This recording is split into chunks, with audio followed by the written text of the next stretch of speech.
2009, I was driving to the Capitol and I had on my car radio. And there was President Obama saying, if anybody says something derogatory against me, call the White House. Snitching, the same as the Gestapo. Can you imagine? I thought in this great country of freedom, it's starting just like under Hitler.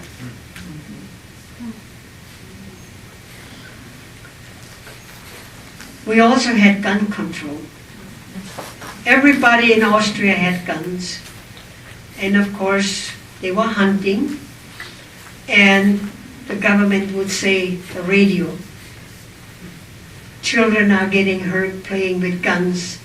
Hunting accidents happen, and guns were really very dangerous. And we had criminals again. So the government said, because we had murderous criminals, we would have to bring our guns to the police station so they could identify the serial number. And by way of the serial number, they could track the criminal. And we thought, yeah, that's a good idea. We dutifully brought the guns to the police station and registered our guns. We thought law-abiding citizens would need to do that. Didn't take very long. They said, no, it didn't help.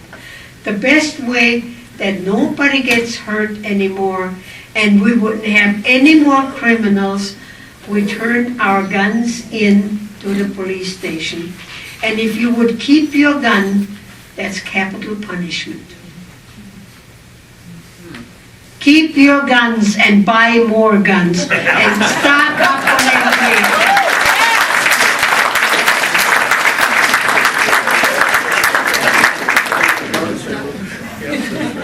Like I said, Hitler was a very clever geopolitical politician. He also nationalized our churches.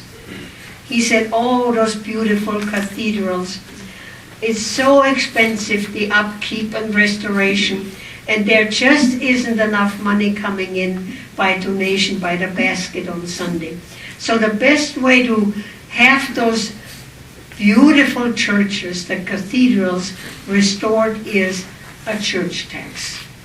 So when you pay your income tax, you pay an additional 2% church tax. That way he could control the priests and the ministers. So nobody could speak out anymore.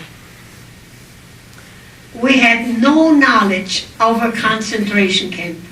That was a very tightly guarded secret. Only a handful of the upper echelon in the government know that we had concentration camps.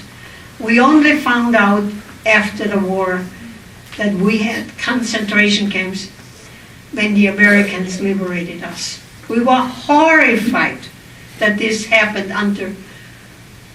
we didn't know anything about it. So, dictatorship did not happen overnight.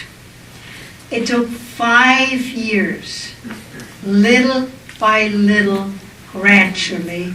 From 1938 until 1943, we had a full-blown dictatorship. And I give you a scientific example.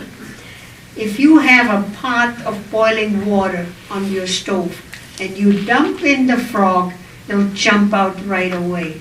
But if you have a pot of water, cold water, and put the frog in there and turn on the heat little by little, and the frog will be sitting in there and getting boiled to death. And this is exactly what happened to us. The frog didn't even flex a muscle.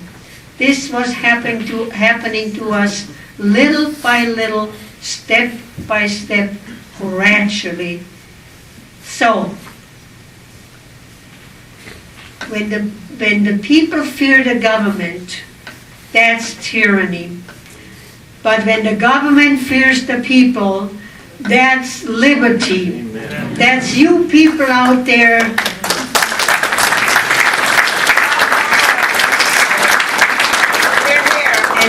will make the difference.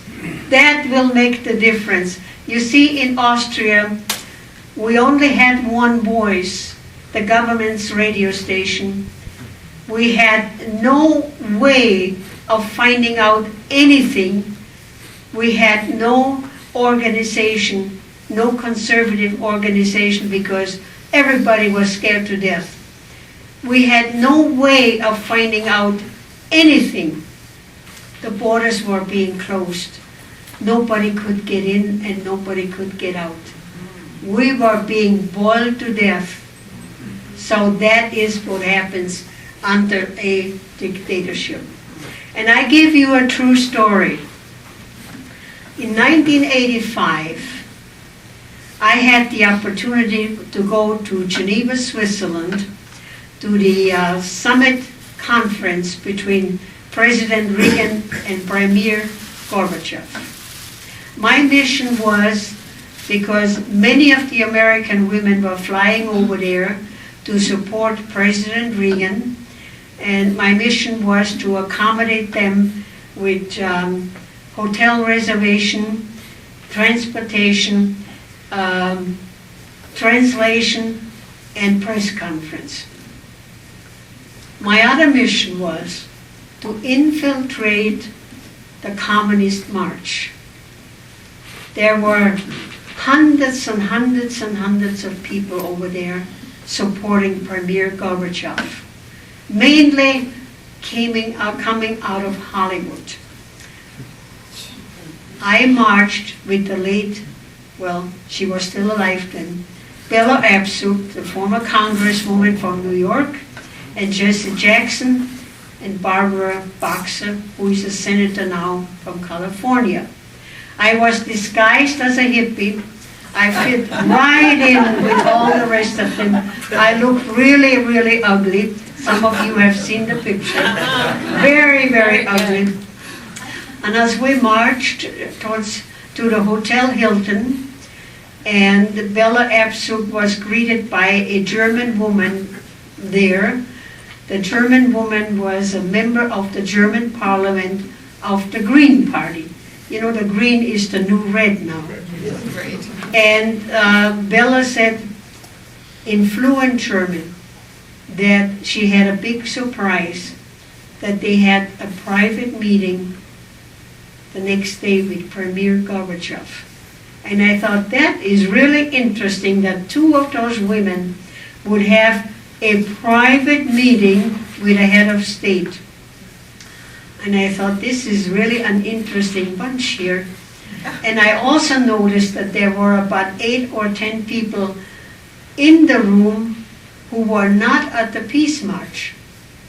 And I walked up to a woman, the only woman there, and those people were all very disheveled, muddy boots and torn jackets, and I thought, where did they come from?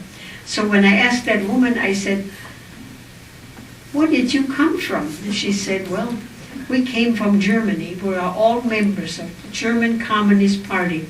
But we couldn't come in legally because of our membership of the German Communist Party. So they went over the border, illegal. So I said, well, tell me more about your Communist Party movement. What is your real goal? She said, right now, we are taking Nicaragua. The war was going on. Then she said, then we go into Honduras and then to Mexico. And I said, Mexico, that's such a corrupt, poor country. Why would you deal with Mexico? She said, that is our most important base. I said, for what? She said, well, we want to take back the territories what the United States stole from us. Texas, California, New Mexico, Arizona, and so on. And I said, look, I am not born yesterday. You need a lot of people to accomplish that. She laughed out loud and she said, you Americans are so naive. Your churches are doing the work for us. And it hit me like a ton of bricks, the sanctuary movement. That's right. I know the churches were bringing in the illegals and housing them and feeding them and getting them all over the country. They're here. And when I saw, I think it was '09, when they marched in Los Angeles, they carried the Mexican flag and they were trampling on the American flag. They're here. That's right. They're here. Now, you see, you can visualize that yourself, the what they call the Wall Street occupation. This is the beginning of the revolution. We haven't seen a lot yet. A lot of yet is to come yet. They want to turn this country into communism, Marxist communism, not only socialism, but Marxism.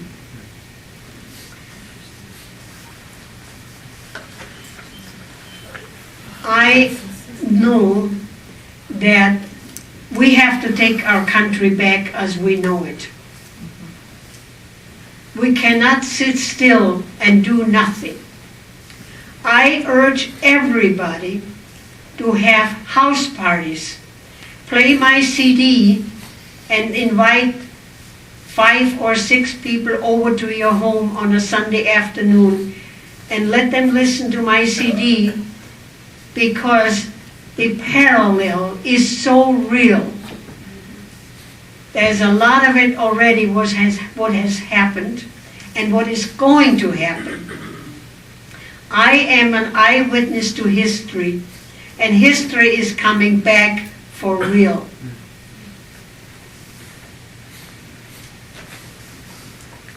America is the greatest country in the world, if we can keep it. That's right. Those of us who sailed past the Statue of Liberty, we came to a country of unbelievable freedom and opportunity. America is the greatest country in the world, if we can keep it. I am an optimist. America is still a Christian nation, despite what they tell us. God is still on the throne.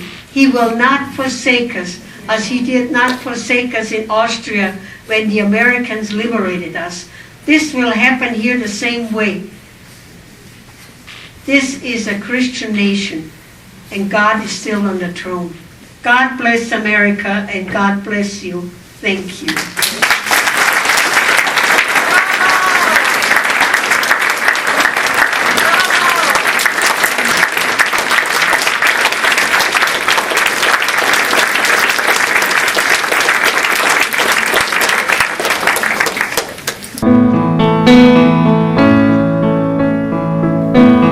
Thank you for joining us for this message from the Fellow Laborers International Network. For further information, contact us at P.O. Box 113, Missoula, Montana 59803. Our email address is flintnet@flintnet.org. Our website is www.flintnet.org.